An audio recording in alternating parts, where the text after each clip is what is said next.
another project called Free to Be a Family, and she is the producer and the host along with many, many other celebrities, and she joins us live via satellite this morning. Good morning to you, Marlo. Hello, hi. How are you? I'm sorry, we're having trouble with the sound, so I didn't hear you. All right, well, even if we have an echo, let's go on, because this is such, you say the word is overworked, the word special, but this is a special project, isn't it? Yes, it is. We've been working very hard on it for about a year. The kids met 10 months ago and been writing letters and becoming pen pals, and at last they met over the space bridge, and we had an entertainment exchange where we got to see Soviet performers and they saw our performers. We saw a Soviet rock star, which was so surprising because we thought that the Soviets were still doing the polka. We had no idea that the kids in Russia were doing the same kind of dance steps that our kids are. And it was fun, and it was funny, and it was musical, and underneath it all, you can't help but feel that other layer, which is, my God, we're actually talking to the communists, and they look like us, and they care about the family, and their families get divorced the way ours do, and they live with their mothers the way our kids do, and it was just very interesting. I mean, from one moment to the next, it was surprising, and I think as much as the kids loved it and had a good time and all, and singing and laughing and all, for the adults, it was thrilling because we knew that in our childhood this never would have been possible. Not possible in your childhood, but I want to talk about a childhood experience that you had, and you drew a choral, or you were on the Edward R. Murrow show when you were a child, and you said it was really nerve-wracking. Now, how did these kids, especially the American children, react to being on television? Well, I mean, the American kids were more scared, I think, than the Soviet children. In fact, our kids told us that afterward, that they were a little uptight, that they had a feeling of on-camera-ness, and the Soviet kids aren't really that aware of television as we are over here. They only have one channel in the Soviet Union that serves 11 time zones, Gostala Radio. And so we have so many that there's so much emphasis on the media in this country that our kids had much more of a feeling that they were on camera and that they should look well and do well. So they were a little more nervous at first. But once it got going, that went away. It's very clear that without Glasnost, this might have been a wonderful idea 10 years ago, but impossible to accomplish. This will be a simulcast? I mean, in other words, the Russian people will see this as we see it? They'll see it December 30th. But they will see it in its entirety, is that right? That's right. And that's a first, isn't it? I think they're going to have even more than we have. They're going to see our show plus about another half hour of stuff that we couldn't use because we only had an hour, and they can have 90 minutes. I watched you on Phil's show, on Donahue, and I saw a clip I just loved, and we pulled it for this morning. Little Jessica was one of the stars of the show, and a real delight, and I thought it was great when she was getting to know her pen pal over in Russia. Can we play that, Marlo, and then talk about her? I'd love to. Here we go.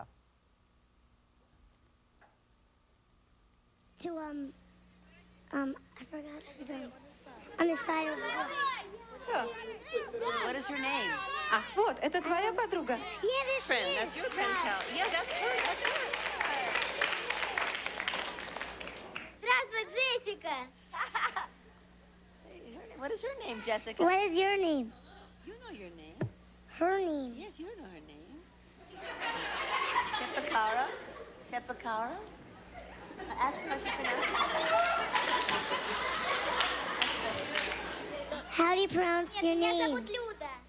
Люда. Люда. Меня зовут Люда. Люда. Люда. My name is Люда. Люда. I got it. You know, there's nothing more heartwarming than the real honesty of children. She had tears in her eyes, didn't she? Oh, yes. They were so thrilled. I mean, they had been writing these kids for 10 months. They had no idea what they looked like. And what was really interesting is that on both sides, the kids were nervous about whether or not that the other side would like them. Oh. Will they like us? I hope they like us. That's what both kids in the both countries were worried about, whether or not they'd be liked. Well, you know, because you see, they know that their parents somehow have an aggravation with each other and an aggressiveness with each other and an anger toward each other. And they're wondering if that would carry over to the children. It's like having your family has a fight with another family, and will the kids like each other? It was very, very interesting to see their reactions. They don't bring to the show the same kind of prejudice and old grudges and old enemy feeling that we bring to it as adults. So they were able to look at each other and just say, who are you, and will you like us? It was much more open. I was very moved by that, and also that's what gave me hope, because even though we were raised in the Cold War and diving under our desks, hiding from the bomb drills because the Russians were going to come and kill us all, they don't bring that to this. They bring a much more open heart. I think for us, it was a much deeper experience than it could be for the kids, because we knew that this wouldn't have been possible in our childhood, and that maybe, just maybe, the door is open enough so that we could be friends. I mean, I think it's very hard to bomb people whose faces you've seen, that you've talked to. And maybe if we could keep this communication going, because all Glasnost is beginning, this, I mean, opening, and this is just the beginning of the opening. If we can keep it going, maybe we'll really get in. You know, Marlo, you're free to be serious. There's no doubt about it. There's a classic element to what you've done. I wonder if in trying to get entertainers involved, if it was easy because of the nature of this, because the lineup is remarkable. And in fact, to see Carly Simon singing on Donahue, she doesn't do that very often. I thought that was pretty remarkable. No, she doesn't. No, she's a real friend of Free to Be. Her kids have used the record and the book all through their growing up. And Carly is just a great woman. And she wrote that song with Jake Brackman. And she's done a lot to help us let people know that this show is coming, and she's proud of it. Robin Williams, Lily Tomlin, Whoopi Goldberg, the list goes on and on. Jon Bon Jovi. Great, and I think that all the people that we ask to be a part of Free to Be have kids in their lives that they want to help, or they want to rewrite their own childhood.